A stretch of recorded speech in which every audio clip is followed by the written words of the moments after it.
taliyaha ciidamada booliiska ee magaalada Burco ee gobolka Togdheer ayaa isaguna faahfaahin ka bixiyay xaaladda ammaanka ee gobolkaasi iyo waliba hawlgallo kala duwan ee ciidamada booliisku ay ka hayeen magaalada Burco kuwaasi oo ay ku sugayaan ammaanka iyo waliba isu socodka dadka. Wariyahayaga Cabdiraxmaan Aburaas ayaa warkan halkaasi nooga soo diray. ciidamada ammaanka ee gobolka Togdheer ayaa bilaabay hawlgallo ammaanka ku adkeynaya reertii waa bariga shalay iyagoona baaritaana ka bilaabay kaantaroolada laga soo galo magaalada iyo gudaheeda isla markaasna habeenkii xalay ah ciidamada ammaanku ay galeen udheelada waaweyn ee hurdada ku yaala magaalada Burco iyagoona baarayay inta la og yahay hawlgalkan ayaa waxa lagu soo qabtay 3 qof aan wali cidna lala xiriirin cid ay yihiin si aan wax uga ogaano hawlgalkan in labadii maalmood ee ugu dambeeyay ka socday magaalada Burco ayaa waxaan saaka booqanay xarunta taliska booliiska ee gobolka Togdheer waxaana la kulanay taliyaha booliiska ee gobolka Togdheer Gaanshaanle Axmed Xasan Cabdiraxmaan Ilkacse waan wax ka weydiinay hawlgalkani isagoo sheegay in hawlgalkani soconayo muddo bil ah kana warbixiyay hawlgalka halkan waxaan doonayaa chance ka faa'iideyso hawlgalka ka soconaya Burco oo ah hawlgal amniga lagu adkeeyo si mugle loo baaro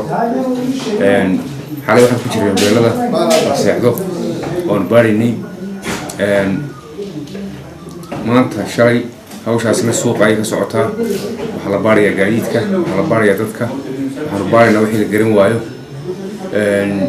dhinacna waxa ka socdo barbar socdo dakhliga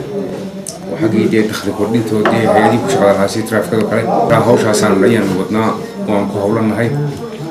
chance-kana lagu faa'iideysanaya waxa weeyaan dadka shacabkana waxa leeyahay in ay la hawlgalaan booliiska oo bar wixii ay ka shakiyaan weekan iyadoo dee hawlo ay jiraan oo aan ka war helay in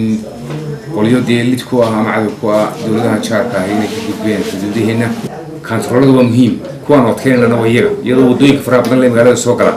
ay dayac badan ka muuqanayo dee ay fara badan tahay magaaladii furanta oo aan buur lahayn baaritaankoodana dee uu socdo laakiin ma badna